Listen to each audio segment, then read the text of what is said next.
వాక్యంలోకి వెళ్దాం. మరి ప్రార్థన ద్వారాగా మరి పొందుకున్న ఆధారాలు, మరి దేవుడి సన్నిధిలో మన ఆశీర్వాదం ఉందని, మరి ఎలాగ ప్రార్థన చేస్తే మనకు జవాబు వస్తుంది, అలాంటి ప్రార్థన మనం చేద్దాం. ఇప్పుడు 24 గంటల ప్రార్థనలో మనం ప్రార్థన చేసే విధానం, దేవుడు మనకిచ్చిన జవాబు కొరకు మన వాక్యంలోకి వెళ్దాము. మరి దేవుడు మరి మోషేని నిలబెట్టుకొని దేవుడు ఎలా మాట్లాడాడో, నిర్గమాకాండము 15వ అధ్యాయము, అందరూ తీయాలి, పేజీ నంబరు 58వ పేజీ. ఎవరో మాట్లాడవద్దు, చక్కగా వినండి. కొన్ని విషయాలు తెలియకపోతే దేవుడి దగ్గర మనం నేర్చుకుంటే ఆ రీతిగా మనం ప్రార్థన చేసినప్పుడు దేవుడు మనకు జవాబిస్తాడు. ఈ లోకంలో ఎక్కడ ప్రార్థన చేసినా, ఎక్కడ తిరిగినా కూడా, ఏ విధంగా ప్రయత్నం చేసినా కూడా మరి ఆ ప్రయత్నాల్లో అన్నింటిలో నీ ప్రార్థన ద్వారా నీకు విజయం ఇస్తాడు దేవుడు. అందుకే నువ్వు కలిగిన దాన్ని నువ్వు గట్టిగా పట్టుకో అని దేవుడు చెప్తున్నాడు. మనకు కలిగింది ఏంటి? ప్రార్థన. మరి నిర్గమాకాండం 15వ అధ్యాయము 24, 25వ వచనము మనం చదువుదాం. ప్రజలు మేమేమి త్రాగుదమని మోషే మీద సొనుకుకొనగా యెహోవాకు అతడు మొరపెట్టెను. అంతటి యెహోవా అతనికి ఒక చెట్టుని చూపును. అది ఆ నీళ్ళలో వేసిన తర్వాత నీళ్లు మధురములాయనంట. అక్కడ ఆయన వారికి కట్టడను విధిని నిర్ణయించి అక్కడ వారిని పరీక్షించి. హల్లెలూయా. ఇక్కడ మోషేతో కూడా మరి ప్రజలు నడుచుకొని వెళ్తున్నారు. ఐగుప్తులో దేవుడు మరి 10 గొప్ప కార్యాలు చేసి ఆ 10వ కార్యంకు ఇశ్రాయేలు ప్రజల్ని విడిపించి ఫరో హృదయము మరి తెలిసి ఇశ్రాయేలు ప్రజలను పంపించినప్పుడు 22వ వచనంలో మోషే ఎర్ర సముద్రం నుండి జనులను సాగు చేయగా వారు సూరు అరణ్యములకు వెళ్ళి దానిలో 3 దినములు నడిచిరి. అచ్చట వారికి నీళ్లు దొరకలేదు. అంతలో వారు మారాకు చేరి. ఎర్ర సముద్రము పాయలు చేశాడండి దేవుడు. ఎర్ర సముద్రం పాయలు చేసిన తర్వాత అది ఆ ఎర్ర సముద్రంలో నడిచి వెళ్ళిన ఇశ్రాయేలు ప్రజలు మారా అనే ఊరికి చేరారంట. 3 రోజులు సూరు అరణ్యంలోకి వెళ్ళి 3 దినాలు నడిచారంట. 3 దినాలు నడిచినప్పుడు వాళ్ళకి దాహం వేస్తుందంట. దాహం వేసినప్పుడు నీళ్ళు కావాలని ఇశ్రాయేలు ప్రజలు మోషేని అడిగినప్పుడు మోషే అక్కడ చూస్తే ఆ నీరు మారాకు చేరినప్పుడు మారా నీరు చేది అయింది కనుక ఆ నీరు ప్రజలు తాగలేకపోతున్నారంట. అందులో వారు ఆ నీరు చేదైన నీరు కాబట్టి ఆ ఊరికి మారా అని పేరు కూడా పెట్టారంట. అప్పుడు ఈ ప్రజలు అంటున్నారంట, మోషేతో అంటున్నారు, ఈ ప్రజలు, అయ్యా మేము ఈ నీళ్ళు ఎలా తాగగలము? ఈ సేదైన నీళ్ళు 3 దినాలు ప్రయాణం అవుతున్నాము, నడుస్తున్నాము, దాహం వేస్తుంది. మనం ఎక్కువ దూరం నడిచినప్పుడు మనం నీళ్ళు తాగాలన్నప్పుడే నీళ్ళు తాగుతాం. నీళ్ళు తాగే టైంలో అన్నం తింటే దాహం తీరదండి. ఏ టైంలో ఏది తాగాలండి? ఇప్పుడు ప్రజలకు నీళ్ళు అవసరము. ఆ ఊరిలోనూ నీరు ఉంది కానీ సేదైన నీరు. మరి సేదైన నీరు మధురముగా మార్చాలంటే ఎవరి వల్ల సాధ్యము? సేదైన నీరు దేవుడి వల్లే సాధ్యం. మనుషులు మరి సేదిని మధురముగా మార్చలేరు. అప్పుడు ఈ ప్రజల యొక్క అడగడం విని ఈ ప్రజల యొక్క మాటలు పట్టుకొని మోషే దేవుడికి మొరపెడుతున్నాడంట. ఎప్పుడైతే మొరపెట్టాడో దేవుడు మోషేతో చెప్తున్నాడు, ఒక చెట్టుని చూపాడంట. ఆ చెట్టుని చూపించి ఆ చెట్టు అంట అక్కడ ఆ నీళ్ళలో వేసిన తర్వాత నీళ్ళు మధురం అయ్యిందంట. హల్లెలూయా. ఆ చెట్టు ఏంటండి? ఆ చెట్టుని చూపించాడండి. ఈ చెట్టుని వెళ్ళి అది ఆ నీళ్ళల్లో వేయు. ఆ చెట్టు కొమ్మ నీళ్ళల్లో వేస్తే మధురమైందంట. ఆ ప్రజలు నీరు తాగి తృప్తిగా అవ్వారంట. అక్కడ మోషేని పరీక్షించారంట ప్రజలు. అంటే ఈ మారా ఊరు చేరిన తర్వాత ఇక్కడ మారా యొక్క నీరు సేదైంది కాబట్టి ఇక్కడ మోషే ఎలాగ ఇవ్వగలడు అంటే మోషే ద్వారా దేవుడు కార్యాలు చేస్తూనే ఉన్నాడు. ఎందుకంటే ఇశ్రాయేలు ప్రజలు మూలుగుతున్నారు. ఇశ్రాయేలు ప్రజలు దేవుడు తెలియలేని వారు కాదు. యాకోబు సంతానం వారు ఐగుప్తులో చెక్కబడినప్పుడు, కానాను దేశంలో కరువు వచ్చినప్పుడు, ఐగుప్తులో దానం అమ్మబడినప్పుడు, ఏసేపు ఉన్న దినాల్లో, ఫరో ఉన్న దినాల్లో అన్నదమ్ములు అక్కడ చేరి అక్కడ ఆశీర్వాదం పొంది అక్కడ అలాగా ఐగుప్తులో ప్రజలు చేర్చబడ్డారు. ప్రజలు చేర్చబడిన తర్వాత ఫరో లేడు, ఏసేపు లేడు. ఈ దినాల్లో కొత్త ఫరో వచ్చాడు. ప్రజలు ప్రబలిపోతున్నారంట, విస్తరింపబడుతున్నారంట, అభివృద్ధిలోకి వెళ్ళిపోతున్నారంట. వాళ్ళకి అనేకమని మరి బానిస బ్రతుకు బతికించి అనేకమైన వెట్టి సేకరీలు చేయించి ఇటుకలు చేయించి ఇబ్బంది పెడుతున్నాడంట ఫరో. ఇబ్బంది పెట్టినప్పుడు వాళ్ళు మూలుగులు విన్నాడు. వాళ్ళు దేవుడు అంటే ఒకడు ఉంటే మమ్మల్ని విడిపించాలన్నప్పుడు మరి దేవుడు విని మోషేను పంపించాడంట. మోషేను పంపించిన తర్వాత మోషే ద్వారా ఎన్ని కార్యాలు చేయించుకున్నాడు? 10 కార్యాలు చేయించుకొని ఎర్ర సముద్రము మరి అక్కడ అడ్డేసిందంట. ఫరో రథాలు కూడా వెనక నుంచి వస్తున్నాయంట. కానీ ఇక్కడ మోషే ఏం చేస్తున్నాడు? ధైర్యంగా ఉన్నాడు. ఎందుకున్నాడంటే ఆయన చెప్పినప్పుడు ఫరో దగ్గరికి నువ్వు వెళ్ళినప్పుడు, ఐగుప్తుకి వెళ్ళమన్నప్పుడు, నీ దేవుడు ఎవరు అన్నప్పుడు ఉన్నవాడు అన్నవాడని నేను చెప్పమన్నప్పుడు చేశాడు. ఆ కర్ర కిందన పడే మీద పాము అయింది. ఆ పాముని తోక పట్టుకోమంటే కర్ర అయింది. ఈ అద్భుతాలు చేసిన దేవుడు ఈ ఎర్ర సముద్రం పాయలు చేయడా అంటే పాయలు చేశాడు. పాయలు చేసిన తర్వాత సూరు అరణ్య ప్రాంతానికి వచ్చినప్పుడు 3 దినాలు అలసిపోయారు ప్రజలు. నీళ్ళు కావాలన్నప్పుడు సేదైన నీళ్ళని మధురంగా మార్చాడంట. దేవుడి సన్నిధిలో మోషే ప్రార్థన చేయగల దేవుడు నీటిని మార్చాడంట. మనం కూడా సేదైన అనుభవంలోకి వెళ్ళిపోతున్నాం, సేదైన బాధల్లోకి వెళ్ళిపోతున్నాం, కష్టాల్లోకి వెళ్ళిపోతున్నాం, ఇబ్బందుల్లోకి వెళ్ళిపోతున్నాం, ఇరుకుల్లోకి వెళ్ళిపోతున్నాం. కానీ ఇక్కడ ప్రజలకి ఎవరున్నారో నాయకుడిగా? మోషే ఉన్నాడండి. మీకు ఎవరున్నారు? దేవుడికి ప్రజలకి మధ్యవర్తి సేవకులు ఉన్నారండి.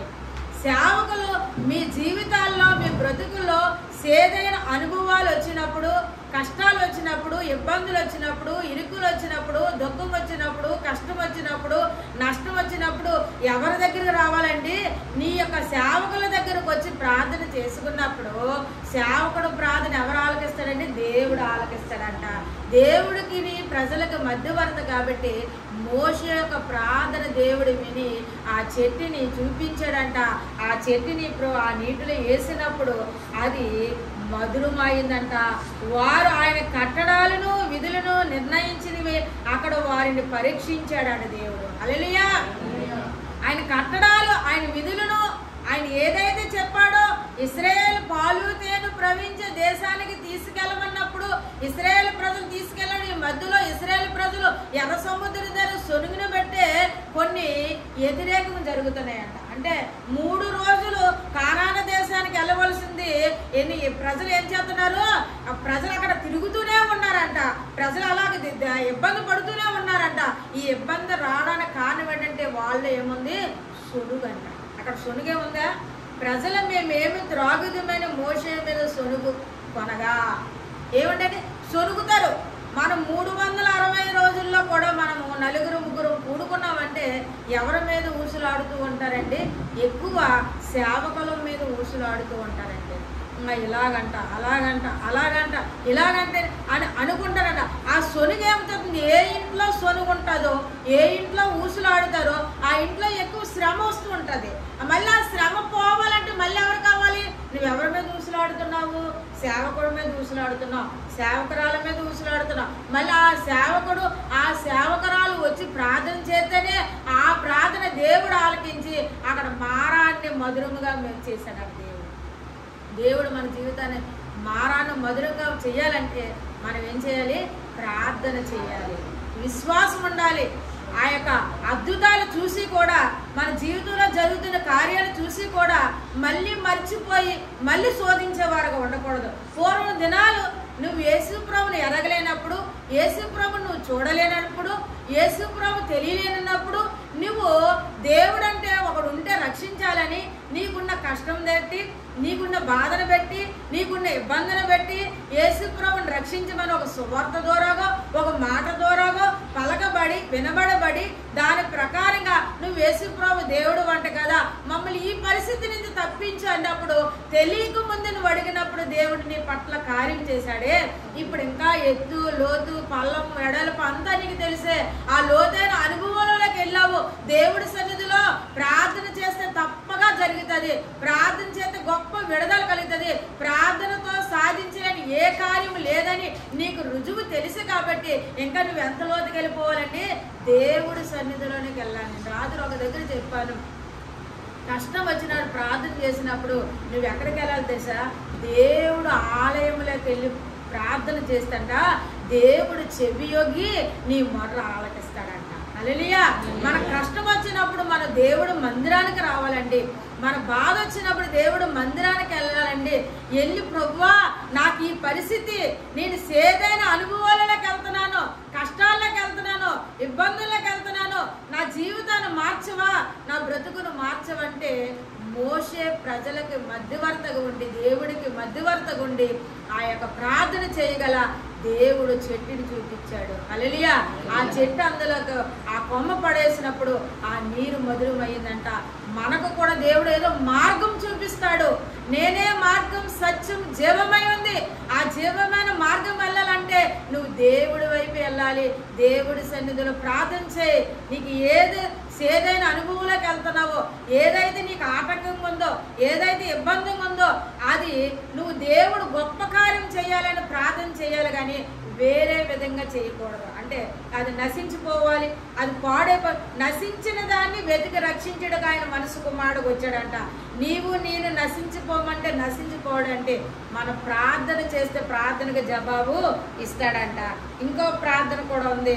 న్యాయాధిపతులు గిద్యోను దేవుడి సన్నిధిలో గానుగ చోట గోధుమలను దొలగొట్టుకుంటున్నప్పుడు మిద్యానీయుల చేతిలో ఇశ్రాయేలు ప్రజలు విడిపించాలంటే నీవే బలాదుడైన గిద్యోను, నువ్వు గానుగుల చోటనే గోధుమలు దొలగొట్టుకుంటున్నావు, నీవు ఇశ్రాయేలు ప్రజలను విడిపించడానికి నీవే నాయకుడు. ఏం మాట్లాడుతున్నాడు దేవుడు? గిద్యోనుతో మాట్లాడుతున్నాడు. న్యాయాధిపతులు 6వ అధ్యాయము 39-40 వచనం. అప్పుడు గిద్యోను నీ కోపము నా మీద ఉండనీయకము, ఇంకొక మారు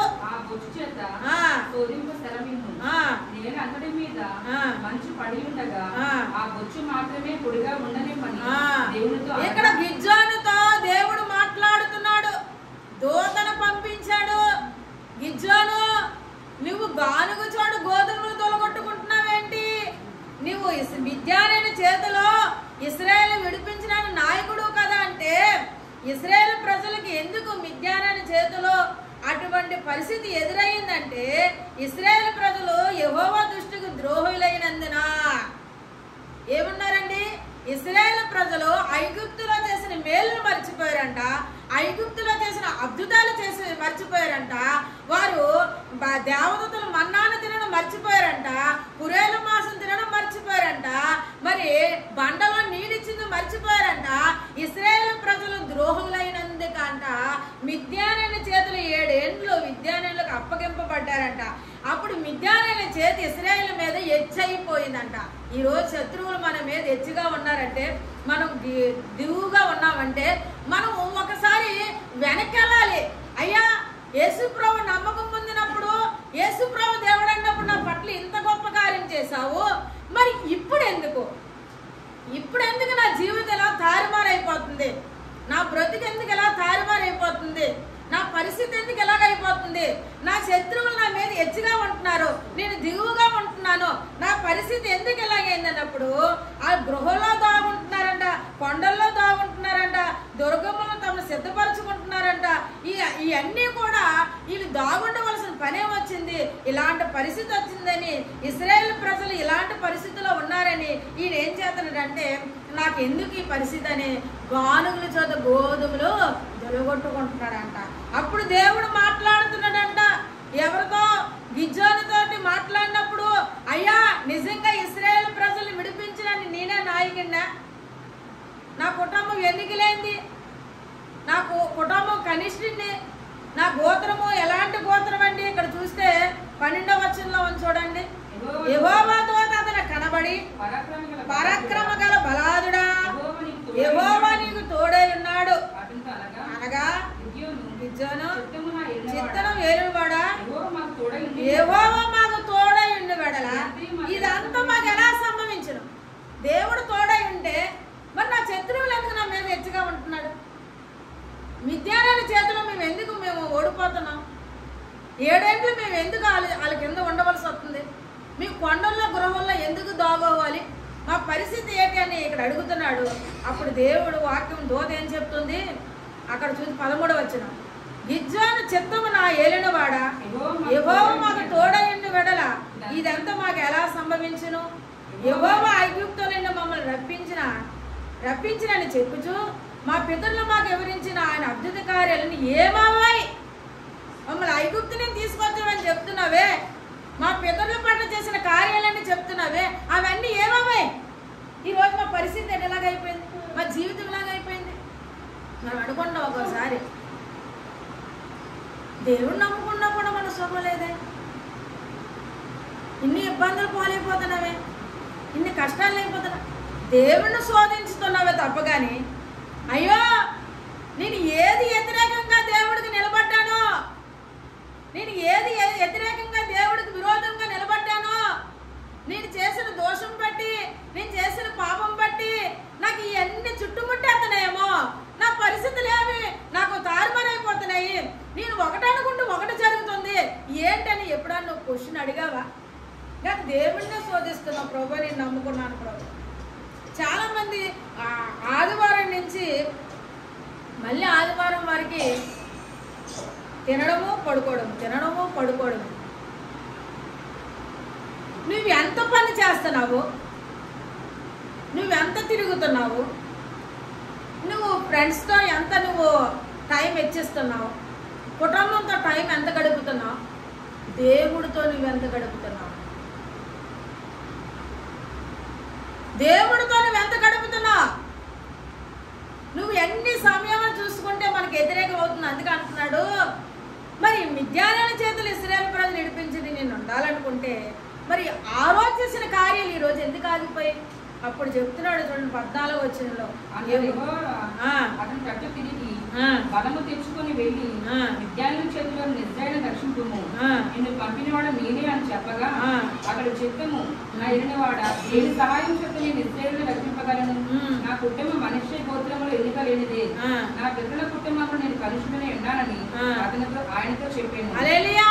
తన కుటుంబంలో ఏంటంటే ఎన్నిక లేనివాడంట, కనిష్ఠుడై ఉన్నాడంట. నా కుటుంబం ఏపాటిది. మన విలువలేని జీవితానికి దేవుడు విలువిచ్చాడండి. అప్పుడు చెప్తున్నాడు ఎప్పుడైతే నేనే పంపుతున్నాను మిద్యానుల చేతులు ఇశ్రాయేలు విడిపించుడు నీవే, నీకు నేను తోడైనానని చెప్పినప్పుడు అంటున్నాడు అయ్యా బొచ్చున్నది, బొచ్చు మీద మంచు పడాలి, చుట్టూ నేలంతా ఆరుండాలి,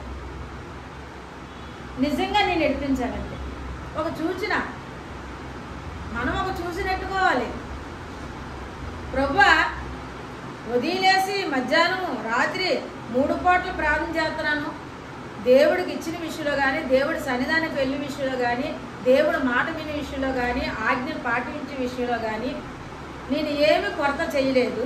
నా జీవితం తారుమారైపోతుంది, నా బతుకు తారుమారైపోతుంది, నలుగురి దగ్గర నేను అవమానపడుతున్నాను, నేను తల ఎత్తుకోవాలంటే నా పట్ల నీ చిత్తం నీ ఉద్దేశం ఉందంటే ఒక చూసుని పెట్టుకోవాలి, మనం ఒకడు అడుక్కోవాలి. మనం నిజంగా జరుగుతుందా? నా పట్ల నీ చిత్తం జరిగిస్తావా? ఎవరు మన పట్ల దేవుడి చిత్తము జరిగించాలంటే మనం ఏం చేయాలి? ఆయన చిత్తానుసారంగా మనం అడగాలి. గిద్యోను అలా అడుగుతున్నాడు, బొచ్చు మీద మంచు పడాలి, నేలను మాత్రం మంచు పడకూడదు. తెల్లవారు లేచి చూసినప్పుడు బొచ్చంతా తడిసిపోయిందంట, నేలంతా పొడిగా ఉందంట. ఆ బొచ్చిని పిండాడంట, పిండి నీరు లేకుండా చేశాడంట. అయ్యా, నా మీద నీ కోపం రానివ్వకు, మరొక మాట నేను సెలవిస్తున్నాను. నేలంతా మంచు పడాలి, బొచ్చు మాత్రం మంచు పడకూడదు. అప్పుడు నేలంతా మంచు పడ్డదంట, బొచ్చు మీద పడలేదంట. అప్పుడు ఇశ్రాయేలు ప్రజల్ని ఎలా అండి, మిద్యానీయుల చేతులు ఇశ్రాయేలు ప్రజల్ని విడిపించిన నువ్వే కాబట్టి వెంటనే ఆయన ఎక్కడికి వెళ్ళాడండి, యుద్ధానికి వెళ్ళడానికి ఆయన విడిపోయాడు. ఎక్కడ? 7వ అధ్యాయము 17వ వచ్చింది చూడండి. ఇదిగో నేను వారి దండును కొట్టుకొని పోవచ్చున్నాను, నేను చేయనట్లు మీరు చేయవలను. నేను నాతో ఉన్న వారందరూ బోరలు ఊదినప్పుడు మీరు దండు పొలం అంతటి చుట్టూను బోరలు ఊది యెహోవాకు గిజ్జోను విజయం అని కేకలు వేయవలనని చెప్పును. 3000 జనాలు 300 మంది 3 గుంపులుగా చేసి బోరలు ఒట్టుకొండను ఆ కొండలో దివిటీలను ప్రతి వాడి చేతికిచ్చి వారు ఎట్లాగనో ఆయన వెంబడించారంట. అప్పుడు బోర ఊదినప్పుడు ఎంతమంది వెళ్ళారండి ఇతనితోటి? గిజ్జోనుతో 300 మంది 3 గుంపులుగా బోరలు ఊదారంట. అప్పుడు విజయం ఇచ్చాడంట. ఇచ్చాడా లేదా విజయం? మరి ఆయన చూసిన దేవుడు విన్నాడా లేదా? ఆయన మాట్లాడే దేవుడు, ఆయన మాట ఇస్తే నెరవేర్చగల దేవుడు, ఆయన మాట తప్పనివాడు. ఎలాంటి వాడండి? ఆయన మాట తప్పనివాడు. అందుకే ఆయన అంటున్నాడు, నేను మాట ఇస్తున్నాను, నువ్వే నాయకుడివే, నీకు నేను తోడై ఉన్నాను. నీ దుడ్డుకారా దండము నన్ను ఆదరిస్తే మనం చూసుని పెట్టుకోవాలి, ప్రార్థన చేయాలి. 24 గంటల ప్రార్థనలు ఏం చూసుని పెట్టుకోవాలి? ప్రభువా, నువ్వు చెప్పినట్టు నేను వింటాను, నీ ఆజ్ఞలను నీ కట్టడాలను నేను గైకొంటాను. ఇప్పుడు వరకు తెలుసో తెలియక తప్పు చేస్తున్నాను, వ్యతిరేకంగా తిరుగుతున్నాను. లోకమును తన ఆశ గతించిపోద్ది, కానీ దేవుడు మాటలు నిరంతరం నిలిచి ఉంటాయి. మాటలు ఆ మాటలు ఒక్కొక్కసారి నేను పెడచెవులు పెడుతున్నాను, ఒక్కొక్కసారి వ్యతిరేకంగా తిరుగుతున్నాను, ఒక్కొక్కసారి నేను కావాలని సొనగడం మొదలు పెడుతున్నాను. సొనుగు ఏ ఇంట్లో ఉంటే ఆ ఇళ్ళకి కష్టాలు ఎక్కువ ఉంటాయండి. ఏ ఇంట్లో సొనుగు ఎక్కువ ఉంటుందో ఆ ఇంట్లోనూ కష్టాలు ఎక్కువ ఉంటాయంట. ఎందుకు కష్టాలు ఉంటాయి? ఇక్కడ ఇశ్రాయేలు ప్రజలు సొనిగినప్పుడు అక్కడ ఏమైంది? ప్రజల్ని పాలు తేనె ప్రవహించిన దేశానికి వెళ్ళలేకపోయారంట, అరణ్యంలో కుప్పకూలిపోయారంట, సర్పకాటుకు బలైపోయారంట. మళ్ళీ ఆ ఇత్తడి సర్పం చేసి ఆ పైకెత్తి ఎవరైనా చూసిన వాళ్ళు బ్రతికారంట. అలాంటి కష్టాలు మనకు వచ్చేస్తాయంట. అందుకే దేవుడి సన్నిధిలో గిజ్జోను గానుగుల చోట గోధుమలో దొరగొట్టుకున్న గిజ్జోన్ని పిలిచాడు దేవుడు. నీ పట్ల నా పట్ల దేవుడి చిత్తము నెరవేర్చబడాలనుకుంటే నాకు ఈ పని అవసరం లేదండి, నేను చేయనండి, నేను అవసరం లేదు, నేను దేనికి ముందుకు వెళ్ళను, నువ్వు ఒక పక్కన మూల ఉన్నా కూడా దేవుడిని పిలక పెట్టుకొని తీసుకొస్తాడండి నీ చిత్తం ఉంటే. అందుకే చాలా మంది సేవకు బయలుదేరుతారంటే నేను అనుకుంటాను, నీ ద్వారాగా సేవ చేయాలి, నీ ద్వారాగా మందిలో నడిపించబడాలి, నీ ద్వారాగా ప్రజలు తృప్తిపరచబడాలి, తెప్పరెళ్ళ పడాలనుకుంటే నువ్వు వద్దన్నా కాదన్నా దేవుడు నిన్ను ఏం చేస్తాడో, నిన్ను ఎలా పనిష్మెంట్ ఇచ్చి నిన్ను ఎలా తీసుకెళ్తాడు.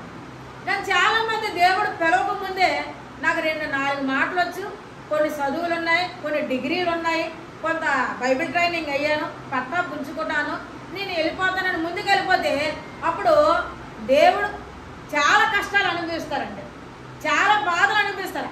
అదే దర్శనం ప్రకారం మనం వెళ్ళామనుకో, దేవుణ్ణి పాదాలు పెట్టుకొని ప్రభువా ఈ ప్రాంతానికి ప్రజలని నడిపించడానికి నాయకుడిగా నన్ను పంపించి నన్ను సిగ్గుపరుస్తావా? మోసేని సిగ్గుపరిచాడా? గిజ్జోని సిగ్గుపరిచాడా? వాళ్ళిద్దరి పట్ల దేవుడు కార్యం జరిగించాడా లేదా? నేను వెళ్ళడన్నా కూడా మరి ఆ రోజు ఐగుప్తులో చేసిన కార్యాలన్నీ ఏమైపోయాయి? మా పితరులు చేసిన కార్యాలు ఏమైపోయాయి? ఈ రోజు మిద్యానీయులు చెయ్య హెచ్చుగా ఉంది, మేము ఎందుకు గృహలో దాగోండి, కొండల్లోకి వెళ్ళిపోవాలి, ఎందుకు మేము చాటు ఉండవలసి వచ్చింది అన్నప్పుడు లేదు లేదు లేదు, నేను కనిష్ఠుని, ఎన్నిక లేని వాడిని, నా గోత్రం ఇటువంటిది అన్నా కూడా నువ్వు ఎన్నిక లేని వాడిని ఎన్నిక చేస్తానని గిజ్జోని నడిపించుకున్నాడండి. మనం అనుకుంటాం వాళ్ళతో మనం సాట్ అయిన వారం కాదండి, అన్నీ ఉన్నవారు ఒకలా ఉన్నారండి, మేమేమీ లేనివారండి, మాకు ఏది మమ్మల్ని ఎవరు గుర్తించలేదంటే మనుషులు నిన్ను గుర్తించకపోయినా పర్వాలేదు, దేవుడు నిన్ను గుర్తిస్తాడంట. హల్లెలూయా. మనుషులు నిన్ను పైకి తీసుకురాకపోవడం పర్వాలేదు, దేవుడు నిన్ను తీసుకొస్తాడంట. ఆయన బలిష్టమైన రెక్కల క్రింద నువ్వు అణిగి ఉంటంట ఆయన నిన్ను హెచ్చిస్తాడంట. ఎవరిని హెచ్చిస్తాడండి? ఆయన బలిష్టమైన రెక్కల కింద నువ్వు అణిగి ఉంటే ఆయన నిన్ను హెచ్చిస్తాడు. ఆయన హెచ్చించాలంటే నువ్వేం చేయాలి? గిజ్జోను చూసిన పెట్టినట్టుగా, గిజ్జోను అడిగినట్టుగా నువ్వు ప్రార్థన అడగాలి. హల్లెలూయా. ప్రభువా నీ చిత్తము. కానీ మన దేవుడు మందిరానికి రాకుండా మనము మనుషులు పనులు కల్పించుకొని మీరు నా కొరకు ప్రార్థన చేయండి, మీ కొరకు నేను ప్రార్థన చేస్తాను, నీవు కూడా చేసుకోవాలి కదా. ఎవరు చేసుకోవాలి? నీవు కూడా చేసుకోవాలి కదా. ఇప్పుడు నీ వంతు నేను అన్నం తినేస్తే నువ్వు అన్నం తినకుండా ఉండగలవా? ఉండగలవా? ఎవరు అన్నం తింటే వాళ్ళ కడుపు నిండుతుందండి, అవునా కదా? నేను చేయవలసింది చేస్తాను, నీవు కూడా దేవుడి మీద నిలబడాలి. ఎవరి మీద నిలబడాలి? దేవుడి సన్నిధిలో నిలబడాలి. ఇంకో మాట కూడా ఉంది చూడండి, అన్న దేవుడి సన్నిధిలో ప్రార్థన చేస్తుందంట. అన్న 1 సమూయేలు గ్రంథము 1 సమూయేలు గ్రంథము 1వ అధ్యాయము 1వ అధ్యాయం 27వ వచనం, ఈ బిడ్డను దయచేయమని యెహోవాతో నేను మనవి చేసిన మనవిని విని ఆయన నాకు అనుగ్రహించును. హల్లెలూయా. ఏ బిడ్డని? ఈ బిడ్డని నాకు ఈ బిడ్డని ఇమ్మని అన్న ఎల్కాను భార్య పెనునా, అన్న ఎల్కానికి 2 భార్యలు. పెనునాకి పిల్లలు ఉన్నారు, అన్నకి పిల్లలు లేరు. ఆమె బహు దుఃఖాకాంతురాలయ్యి దేవుడి సన్నిధానికి వచ్చి ప్రార్థన చేస్తుందంట. ఏం ప్రార్థన చెప్తుందండి? ఏం ప్రార్థన చేస్తుంది? పెనునాని చూసుకొని నువ్వు నా ఉసురు తగులుతుంది, నువ్వు పిల్లలు పుట్టేస్తున్నారు, నన్ను సీపుగా చూస్తున్నావు అని పెనునాతో గొడవలాడుకోలేదంట, తగాదు పెట్టుకోలేదంట, ఆ పెనునాకు సూటుపడు మాట కొట్టలేదంట. అయితే అన్న ఏం చేసిందంటే దేవుడు మందిరానికి వచ్చింది. ఇంటి దగ్గర ప్రార్థన చేసిందా? దేవుడు మందిరానికి వచ్చిందా? 10వ వచనంలో చూడండి, 9వ వచనం నుంచి, అన్నపానములను వారు శిలోహలో అన్నపానములు పుచ్చుకున్న తర్వాత అన్న లేచి మందిర స్తంభం దగ్గర ఉన్న ఆశ్రమం మీద కూర్చొని ఉండగా బహు దుఃఖాక్రాంతురాలే వచ్చి యెహోవా సన్నిధిని ప్రార్థన చేయొచ్చు, బహుగా ఏడ్చుచు. ఎక్కడంటే ఏడుస్తుంది? దేవుడు మందిరంలో ఏడుస్తుంది. నువ్వు దేవుడు మందిరంలో దేవుడు ఇచ్చిన జవాబు కొరకు నువ్వు ఎదురు చూడాలి. తక్షణమే నీకు జవాబు రావాలంటే దేవుడు నీకు ఇచ్చిన మందిరంలోకి వచ్చి నువ్వు ప్రార్థన చేయి. ఇంటిలో చేసుకున్న ప్రార్థన ఉంది, రాసుమందు నీ తండ్రికి కలిపి వేసుకొని నీ గదిలో ప్రార్థన చేయమని చెప్పాడు. కానీ ఎల్లవేళలా కూడా బడి గుడి మానేసి దేవుడి సన్నిధానం మానేసి నిత్యము ఇంటిలోనే ప్రార్థన చేయమని ఎక్కడ బైబిల్ లేదండి. నీకు ఒక మందిరం ఇచ్చాడంటే ఆ మందిరం నీ ఇంటిలో చూడండి. నిన్న ఒక ఇంటి దగ్గర ప్రార్థనకి వెళ్ళాను. ప్రార్థనకి వెళ్తే పాటలు పాడాను, వాక్యాన్ని నిలబడడం, వాక్యం చెప్తున్నాను, మధ్యలో మాట్లాడేస్తున్నారని నేనేం చెప్పలేకపోతున్నాను. గసరా లేదు, చూస్తున్నాను. వాక్యం అయిపోయిన తర్వాత వాక్యం ఆపేసి ప్రార్థన చేయమంటుంది ఆమె. వాక్యం అయిపోతే అప్పుడు వదిన అంటుంది, వాక్యం చెప్తుంది కదా లాస్ట్లో చేస్తుందిలే, వెళ్ళిపో అంటుంది. ఆమె వెందే వాళ్ళ ఇంటికాడ వచ్చేమంటుంది. ఇప్పుడు వాక్యం ఆపేసి నేనేం చేయాలి?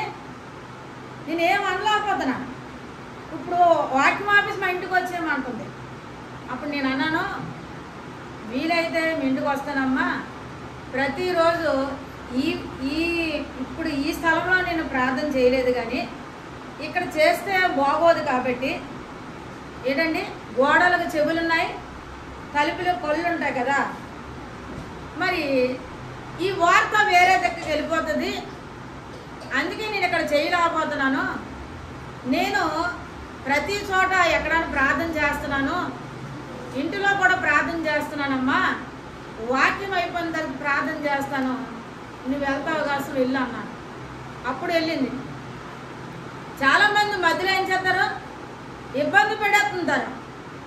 ఈ వాక్యం చెప్పినప్పుడు ఇబ్బంది పెడితే నడిపింపు రాదండి. ఇది నడిపింపు ఏదో కాగితాల మీద రాసుకొని వచ్చి రిఫరెన్స్ ఒకటే రాసుకుంటాం, కానీ చాలామంది డైరీలో స్టోరీ అంతా రాసేసుకుంటారు. వాళ్ళ హృదయంలో మనసులో వచ్చిన పేరెంతా కూడా డైరీలో రాసేసుకొని ఆ డైరీని తీసుకొని ఆ పుస్తకం పెట్టుకొని చదివేసి చెప్పేస్తారు. ఆ మధ్యలో నువ్వు ఎలాంటి మాట్లాడినా కూడా అది కరెక్ట్గా వెళ్ళిపోద్ది. మనకు అలా కాదు. దేవుడు నిలబడిన తర్వాత దేవుడు ఏదైతే మాట్లాడతాడో అదే నేను చెప్పగలుగుతాను. ఒకళ్ళు నేను రాసుకునే రెఫరెన్స్ అక్కడ చెప్పొద్దంటే మానేయాలి. దేవుడు ఏది నా నోటు ద్వారా ఒక ప్రేరేపణిస్తాడో, ఏది చెప్పమంటాడో అదే చెప్పడానికి అవుతుంది. ఒకళ్ళు నేను దేవుడు ప్రేరేపణించిన మాట పక్కనెట్టి నేను చెప్పాలన్నా కూడా నడిపింపు రాదండోయ్. ఎందుకంటే ఆయన మనకు తోడై ఉంటే తప్ప కానీ మనం ఏ విషయంలో నడిపింపు రాదండి. ఇక్కడ బహు దుఃఖాకాంతురాలయ్యి ఇంట్లో చేయొచ్చు కదా ప్రార్థన. ఇంట్లో 3 దినాల ప్రయాణం అంత దూరం అంటే ఈ మందిరం, 3 దినాల ప్రయాణం అంత దూరమైన మందిరము సంవత్సరానికి ఒకసారి వెళ్ళి బలి అర్పించేవారంట. అలాంటి మందిరంలోకి వచ్చి కూర్చొని బహు దుఃఖాకాంతరాలుగా ఏడుస్తుందంట. ఎలా పెద్ద నోరేట ఏడుస్తుందా? మన చేతులు కట్టుకొని ప్రార్థన చేయండి అన్నప్పుడు పెద్ద నోరేట అతను పక్కోడికి ప్రార్థన ఆలకించకుండా వాళ్ళు వ్యక్తిగత ప్రార్థన చేయమంటే ఏం చేస్తారు, కుర్చీలను డోర్లు ఇవి గలిబిలి చేసేస్తారు. అవన్నీ చేయకూడదు, నిశ్శబ్దంగా ఉండాలి. ఇక్కడ అలాగే చేస్తుంది. ఆమె పెదవులు మాత్రమే ఆడుతున్నాయి కానీ ఆమె హృదయము ఆమె మనసు దేవుడికి అప్పగించిందంట. ఏమని ప్రార్థన చేస్తుంది అక్కడ చూస్తే, నీ సేవకురాలైన నాకు మగపిల్లని దయచేసి వెడల, వాని తల మీద సౌరుకు కత్తి ఎన్నటికి రానివ్వక, వాడికి బ్రతుకు దినములన్నిటినీ నేను వారికి యెహోవాకు నీకు అప్పగించిందని మొక్కుబడి చేసుకొని ఆమె యెహోవా సన్నిధిలో ప్రార్థన చేయుచుండగా ఏలి ఆమె నోరును కనిపెట్టుచుండును. పెదవులు ఆడుతున్నాయి, అస్సలు బయటకు నోరు వినబడలేదు. ఎప్పుడు చెప్పింది వచ్చి, ఇప్పుడు 1వ అధ్యాయం 27వ వచనం చదివేమే, అప్పుడు దైవజనుడి దగ్గరకు వచ్చి చెప్తుంది, నీ సేవకురాలైన నా యొక్క కలిగిన దుఃఖమును చూసి నాకు ఒక మగపిల్లడు, ఆడబిడ్డని అడగలేదండో, మగబిడ్డని దయచేయమని అడిగింది. ఏంటి, నాకు పెళ్ళయిన తర్వాత మా అక్కకి నాకు ఒక ఇంటి కోడలం కాబట్టి మా అక్కకి 2 పిల్లలు ఆడపిల్లలు అయినప్పుడు, నేను ప్రెగ్నెంట్ అయినప్పుడు మా అక్క ప్రార్థన చేసింది. ఏమని ప్రార్థన చేసింది? మగపిల్లడు కావాలని. హల్లెలూయా. మగపిల్లడు కావాలి, అందమైన పిల్లడు కావాలి, ఆరోగ్యముడి పిల్లడు కావాలి, అవయవాలన్నీ చక్కగా ఉండి పిల్లడు. అలాంటి ప్రార్థన చేస్తాం, చేసిస్తాడు దేవుడు. అన్న చేసింది కదా ప్రార్థన. మాకు తెలియదు, మా అక్కకు మగపిల్లడు పుడితే వారసత్వం మీద చనిపోద్దని ఆ ఆడపిల్లలు అడుగుందో లేకపోతే అడగలేదో, ఏ బిడ్డనిచ్చినా పర్వాలేదు నాకు నింద తొలగిపోవాలి, నాకు బిడ్డలు కావాలని అడుగుందేమో తెలియదు. కానీ నా దగ్గరకు వచ్చినప్పుడు వంశపారం ఎలాగ ఉందగాసమని ప్రజలు వేలన చేస్తారేమని మగబిడ్డను కావాలని అడిగింది. నేను కూడా మగబిడ్డని ఇస్తే 7 వారాలు ప్రార్థన పెట్టుకుంటాను, ఆరోగ్యం ఉండే బిడ్డను, నీకు అవయవాలు అంతా అందంగా ఉండే బిడ్డను ఇవ్వాలని కోరుకున్నాను. హల్లెలూయా. దేవుడు అలాగే ఇచ్చాడండి. దేవుడు మన అడిగినవన్నీ ఇస్తాడు.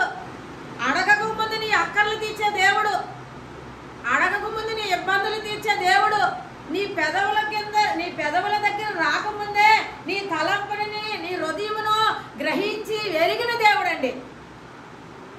చాలా మందిలో అక్కజల్లు అన్నదమ్ముల స్వార్థం వస్తుందండి. దానికి పిల్లలు ఇస్తే నాకెందుకు, వాళ్ళ పిల్లలు ఉద్యోగం వస్తే నాకెందుకు, వాళ్ళ పిల్లలు చదువుకుంటే నాకెందుకు అని ఒకరికొకరు పడదండి. కానీ మాకు అలా లేదండి. 6గురిలో సంతోషం వస్తే 6గురు కుటుంబంలో సంతోషం వస్తే, ఒక కుటుంబంలో సంతోషిస్తే 6గురు సంతోషిస్తాం, ఒక కుటుంబంలో దుఃఖం వస్తే 6గురు దుఃఖపడుతూ ఉంటారండి. ప్రత్యేకమైన కుటుంబం అండి.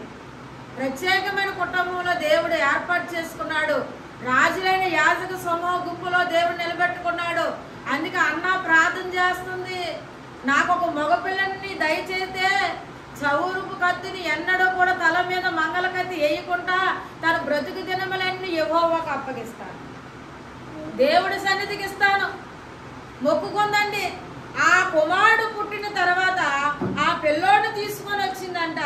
ఎవరు ఏది మొక్కుకుందామే? 24 వచ్చిందో పాలు మానిపించిన తర్వాత అతడు ఇంకా చిన్నవాడై ఉండగా ఆమె ఆ బాలుని ఎత్తుకొని 3 కోడులను, తూముడి పిండిని, ద్రాక్షారసపు తిత్తిను తీసుకొని షిలోహులోనికి మందిరమునకు వచ్చును. వారు ఒక కోడును వధించి పిల్లవాడిని ఏలీ వద్దకు తీసుకొని వచ్చినప్పుడు ఆమె అతనికి ఇట్లా అనను, ఏమంటుంది? ఒక పిల్లోడిని ఇస్తానన్నది. పిల్లోడితో పాటు ఏమిచ్చిందండి? ఏమిచ్చింది? కోడి, తూముడు పిండి పిల్లవాడిని తీసుకొని వచ్చి, నా ఏలినవాడు ప్రాణముతోడు నీ వద్ద నిలిచి యెహోవాకు ప్రార్థన చేసిన స్త్రీని నేనే. ఆ రోజు ప్రార్థన చేశాను కదా, బహు దుఃఖాకాంతరాలని ఏడ్చాను కదా, నా పెదలు కదులుతుంటే నా వైపు చూసావు కదా, కానీ మత్తురాలు మద్యం తాగొచ్చావా అని నువ్వు అడిగావు కదా, ఆ స్త్రీని నేనే. ఏ స్త్రీని? ఆ స్త్రీ నేనే. ఒక మగపిల్లలు కావాలంటే నా ప్రార్థన దేవుడు ఆలకించాడు, నా పిన్నపమ్మలు దేవుడు ఆలకించాడు. ఆ మగబిడ్డను తీసుకొచ్చాడు. పాలు మానిపించిన వరకు కూడా, పాలు తాగినంత వరకు నా దగ్గర ఉంచుకున్నాను. పాలు మానిపించిన తర్వాత ఎవరు పెట్టండి? దేవుడు పెట్టాడు. దేవుడికి ఇస్తానన్నాను కదా, మాట ఇచ్చిన దేవుడు మాట తప్పనివాడు. ఆమె కూడా మాట తప్పలేదంటే ఆ బిడ్డను తీసుకొచ్చింది. ఆ బిడ్డను తీసుకొచ్చి దేవుడు మందిరంలో ఆ బిడ్డను చూపించి 27వ వచనంలో ఈ బిడ్డని దయచేయమని యెహోవాతో నేను చేసిన మనవి విని ఆయన నాకు అనుగ్రహించును, కాబట్టి నేను ఆ బిడ్డని యెహోవాకు ప్రతిష్ఠిస్తున్నాను, తాను బ్రతుకు దినములన్నిటినీ యెహోవాకు ప్రతిష్ఠుడని చెప్పును. అప్పుడు మొక్కు దేవుడు సన్నిధాన్ని విడిచిపెట్టింది, తీసుకొని ఇచ్చేసిందంటే. మనం ఏదైతే మొక్కుకుంటున్నామో కొన్ని సంవత్సరాలు అవుతుందండి, ఇలా ప్రార్థన చేసిన కొన్ని జరిగిపోతున్నాయి, ఇలా ప్రార్థన చేస్తే కొన్ని జరిగిపోతున్నాయి. కానీ ఒక విషయం మాత్రం కొన్ని సంవత్సరాలైనా జరగట్లేదు. అది నాకు ముళ్ళుగా ఉండిపోయింది. ఆ ముళ్ళు తీరాలనుకుంటే నేను దేవుడికి ఒక నిబంధన చేసుకున్నాను, దేవుడికి నేను ఇది ఇస్తాను, ఇది నాకు సహాయం చేయన్నప్పుడు దేవుడు మాట తప్పకుండా నీ జీవితంలో గొప్ప కార్యం చేసినప్పుడు నీవు కూడా మాట తప్పకూడదండి, ఆ మాట నెరవేర్చుకోవాలండి. అప్పుడు నువ్వు పొద్దులోనే నమ్మకాన్ని చూస్తాడు, ఒకటిచ్చి చూస్తాడు నీ నమ్మకం ఎంతవరకు ఉందని. నీ నమ్మకాన్ని అప్పుడు బలానమ్మకమైన దాసురాలా, బలానమ్మకమైన దాసుడు అని దేవుడు పిలుస్తాడు. నేను అనేక వాటి మీద నియమిస్తాడు. కొంచెంలోనే నమ్మకం తక్కువపోతే దేవుడు ఆ పరిస్థితులు తారుమారు చేసేస్తాడు. అయ్యో నా పరిస్థితి ఏంటి ఇలాగైపోయింది అని అనుకున్న పరిస్థితి వస్తుంది. ప్రార్థనకు జవాబిచ్చినన్నే దేవుడికి అనుకున్నది నువ్వు చెల్లించవలసిందే. అందుకే గిద్యోను ప్రార్థన చేస్తే మిద్యానీయుల చేతిలో ఇశ్రాయేలు ప్రజలు విడిపించాడు దేవుడు. మోషే ప్రార్థన చేస్తే మారా సేదని నీరుని కొమ్మ వేసినప్పుడు, చెట్టు వేసినప్పుడు మధురముగా మార్చాడు దేవుడు. అన్న ప్రార్థన చేస్తే దేవుడు బిడ్డనిచ్చాడు. ఇచ్చాడా లేదా? నా తోడై ఉంటానన్నావే, నేనెళ్ళి ప్రతి చోట నన్ను దీవించే వరకు విడవానన్నావే. నా తోడై ఉంటానన్నావే, నేనెళ్ళి ప్రతి చోట నన్ను దీవించే వరకు విడవానన్నావే. తల్లి మరిచినా నా తండ్రి విడచినా, తల్లి మరిచినా నా తండ్రి విడచినా, కొనక నిద్రపోక నన్ను చూస్తున్నావు దేవా, కొనక నిద్రపోక నన్ను చూస్తున్నావు దేవా.